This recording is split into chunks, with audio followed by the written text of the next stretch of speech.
Olá, meu nome é Alaia, eu sou acupunturista especializada em ginecologia e doula e eu tô aqui para falar para vocês um pouco sobre parto domiciliar, que é um tema que muita gente tem me perguntado e como eu passei por isso e como doula acompanhei alguns partos domiciliares, eu achei que seria uma boa fazer uma série de vídeos sobre esse assunto. Eu vou dividir os vídeos em algumas partes para não ficar muito grande, para a gente poder separar as temáticas, porque dentro do assunto parto domiciliar dá para abranger muitos questionamentos, né?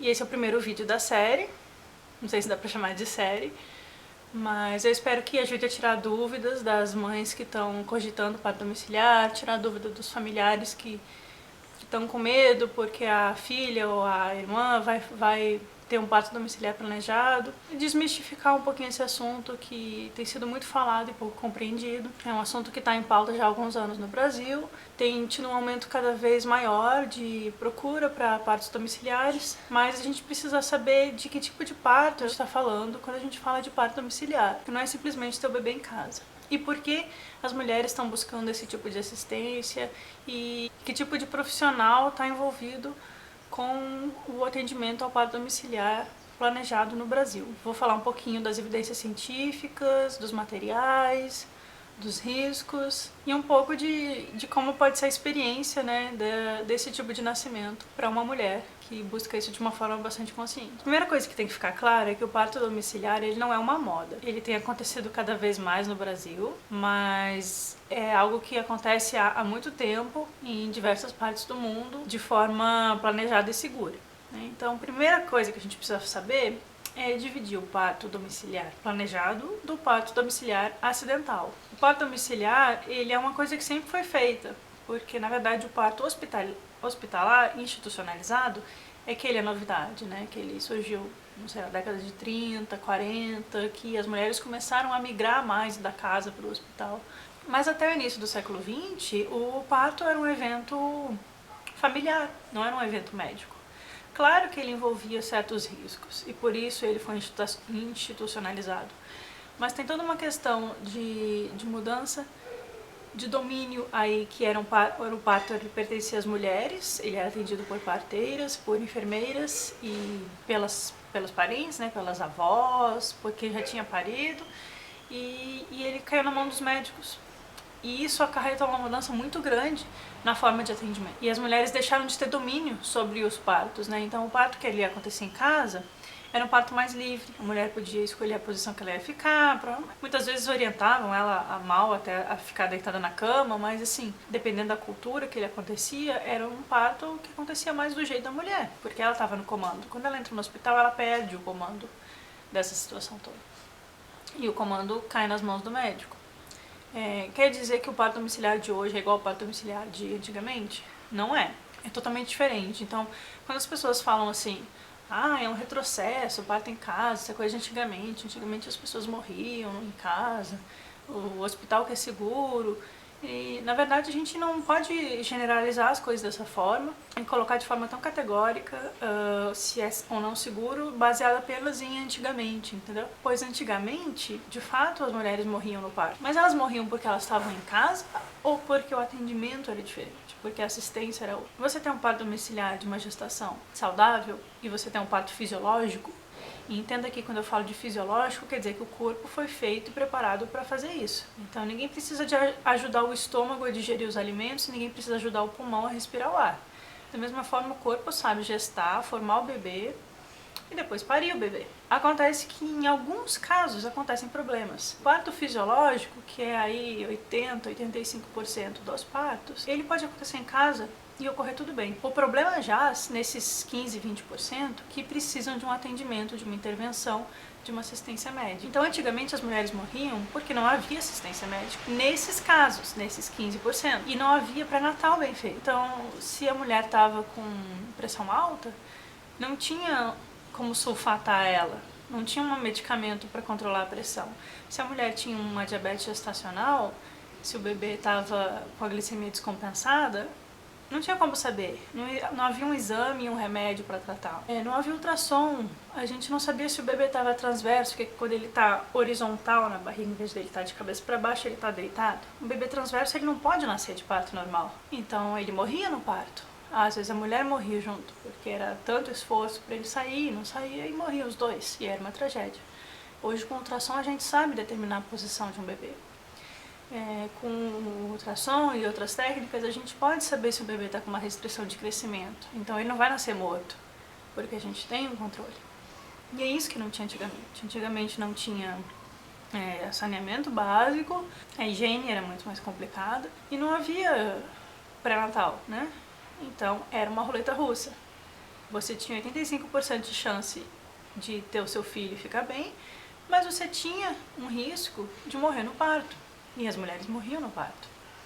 E morriam de hemorragia, morriam de coisas que hoje a gente consegue tratar com facilidade. E por isso que antigamente as mulheres morriam. Não é porque o parto era em casa, era porque aqueles partos não deveriam ser em casa. Aqueles deveriam ser no hospital. Talvez com um bom pré-natal, com um acompanhamento médico, com uma medicação correta, aquelas mulheres teriam sobrevivido. Então quando a gente fala de parto, a gente está falando de ciência. Por que eu joguei esses números, né, de 85% e 15%? Porque é segundo o que a Organização Mundial de Saúde prevê do índice de cesariana. Na verdade, 15% é o número que ela diz que é aceitável para cesariana, mas tem um número aí um pouco maior de partos normais que acontecem, mas que precisam de uma intervenção, né? Precisam de um fórceps, às vezes um fórceps de alívio, precisam de uma medicação ou de uma indução medicamentosa. Então, na verdade, tem um número um pouco maior. Eu vou chutar, desculpa, eu não sei os dados no momento, mas digamos que 25% dos partos, 30% dos partos precisam de alguma intervenção. Ainda sobra 70%, que acontece assim, ó, se fosse no meio do mato acontecia igual.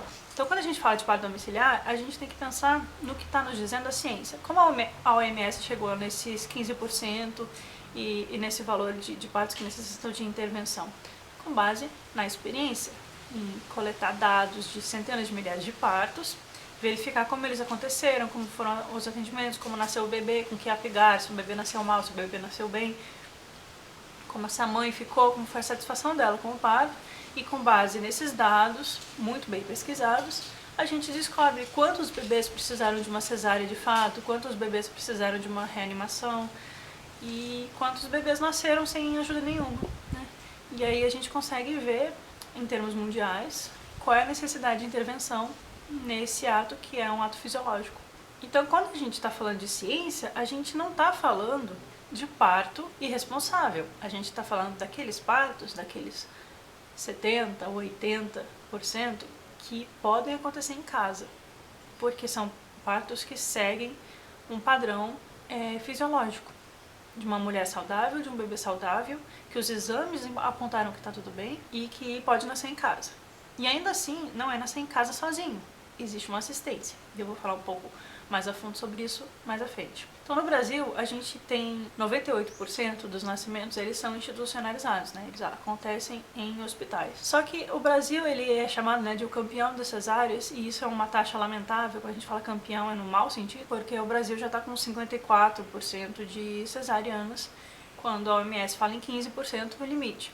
Por que esse limite? Como é que é? Se a gente vai a um país onde não há acesso à cesariana, mais bebês e mães estão morrendo. Porque aqueles que precisam, esses 15% que precisam, não estão tendo. Então, se um país tem uma taxa de 5% de cesariana, esse país está mal. Quer dizer que 10% está morrendo. Agora, se um país tem mais cesárea do que 15%, também está mal. Porque a cesariana, ela triplica o risco do parto. Ela não é mais segura que o parto normal, ela é mais insegura, ela é mais arriscada. Ela envolve riscos cirúrgicos, de um corpo sendo cortado, camadas, tecidos, órgãos sendo abertos, né? Ela envolve riscos de hemorragia, riscos de trombose, existe mais risco para o bebê também, na cesariana. Então, quando a gente começa a fazer cesariana sem indicação, a gente está aumentando o risco para a mãe e para o bebê. Quando a gente deixa de fazer cesariana quando tem indicação, a gente está arriscando a vida dessa mãe e desse bebê. É muito sutil, mas é muito claro quando você começa a entender que isso é baseado numa pesquisa científica, uma pesquisa estatística e num estudo aprofundado de muitos anos e muitos partos ao redor do mundo. No Brasil, a gente anda mal porque as mulheres têm essa cultura de medo do parto normal, existe já a cultura estabelecida de que a cesárea é segura, isso tá errado. Existe a cultura de que o parto normal é horroroso e ele não precisa ser horroroso. Foi tornado horroroso dentro dos hospitais, mas ele pode ser feito com carinho, com respeito, com a mulher se sentindo bem. Então a gente acaba que a cesariana foi uma fuga das mulheres para esse parto institucionalizado violento. Mas a cesariana também acaba sendo uma violência na medida que ela rouba a experiência de parto dessas mulheres, que é uma experiência muito profunda na vida de alguém, muito intensa, e que poderia ser vivida de forma plena e de forma saudável, e foi transformada numa mesa cirúrgica, né? Uma cirurgia aqui, com riscos e com prejuízos para a mãe e para o bebê. Então muitas mulheres elas têm tentado buscar partos humanizados, né? Quem tiver dúvida sobre o que é o parto humanizado, que não é o parto em casa necessariamente, ele pode ser humanizado no hospital ou numa casa de parto, mas quem tiver dúvidas eu tenho um outro vídeo que eu vou deixar o link aqui sobre definição do que é o parto humanizado. Mas as mulheres têm buscado essa terceira via, essa terceira opção, porque a gente não está aceitando mais ser maltratada num parto normal violento, com intervenções obsoletas arcaicas, com violência verbal, física e psicológica, e a gente também não quer ser cortada ao meio, sem necessidade, passar por uma cirurgia super invasiva, sem necessidade, que tem que tomar medicação, que tem prejuízos para nós dois. Então as mulheres têm encontrado no parto domiciliar, quando na cidade delas existe uma equipe capacitada, uma saída. Então é nesse contexto de índices de cesariana muito altos e partos violentos, tanto no setor privado quanto no público, que as mulheres têm buscado essa outra alternativa. Nem toda mulher tem perfil de ter um parto domiciliar, nem toda mulher se sente segura em ter um parto domiciliar.